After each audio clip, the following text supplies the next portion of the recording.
officials over a church where I was executive pastor, Hollywood Presbyterian Church.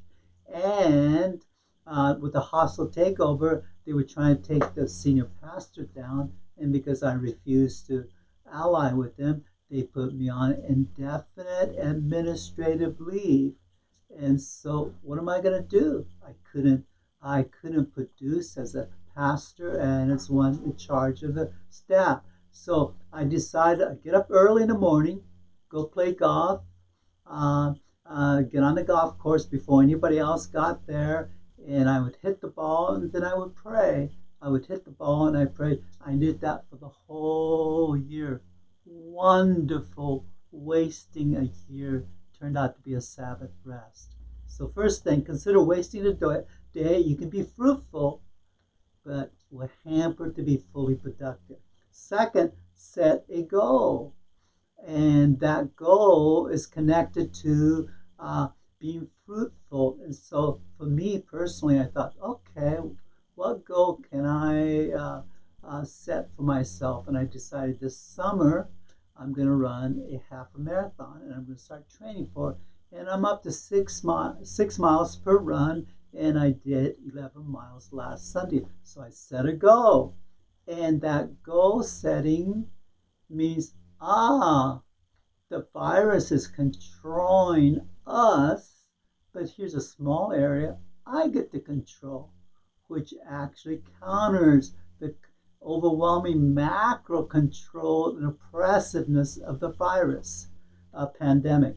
Third thing, move towards little joy. And so I thought, what gives me little joy? And what gives me little joy is moonstruck chocolate. So I ordered 4 of these boxes. And every morning I start out the day about 5 o'clock or 6 o'clock. And I have 1 cup of coffee and 2 pieces of moonstruck chocolate. It punctuates the day.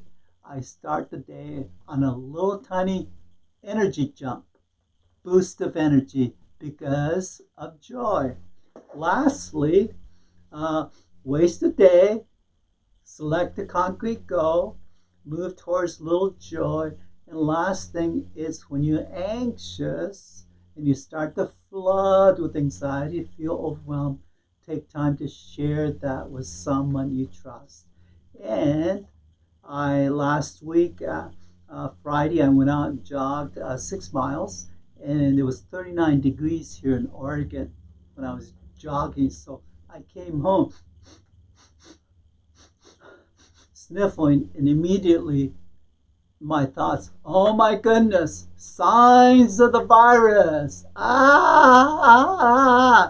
So I wrestled. I got to share this with my wife, but I don't want my wife to say, David, don't be a baby. Think of all the symptoms. Come on, David. So I got, okay, she may put me down if I share, but it's worth the risk. So I went and shared about, you think I should be concerned? Should I go get a test?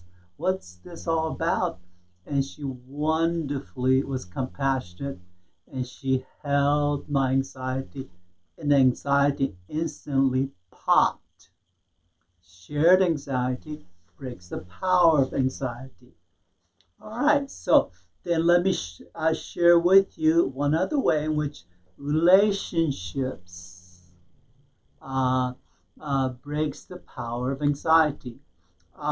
Usually on Thursday, I meet with a bunch of pastors I have for the last 5 years, and we have a nice roundtable discussion. Well, last Thursday, because of the COVID-19, we did things by Zoom, and I wanted to go out and jog, and so the meeting started at 9. I went out and jogged at 8, so I'd been jogging an hour outside, and then I went into the meeting with my iPhone, and I kept jogging, and I was doing my last lap, and usually the last lap of my 6 mile routine is the hardest one. My body's kind of aching and so forth. And here's a strange, wonderful thing.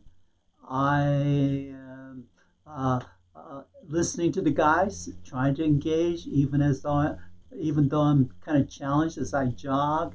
And I know, gosh, this is the best run I've had so far. I don't feel any aches and pains, and I finished strong, so strong. I thought I could do 2 more laps. What made a difference? I was jogging with a sense of connection to the people I deeply value. All right, four things. Waste a day. Select a goal. Move towards little joy. Chocolate for me, whatever's for you, and share your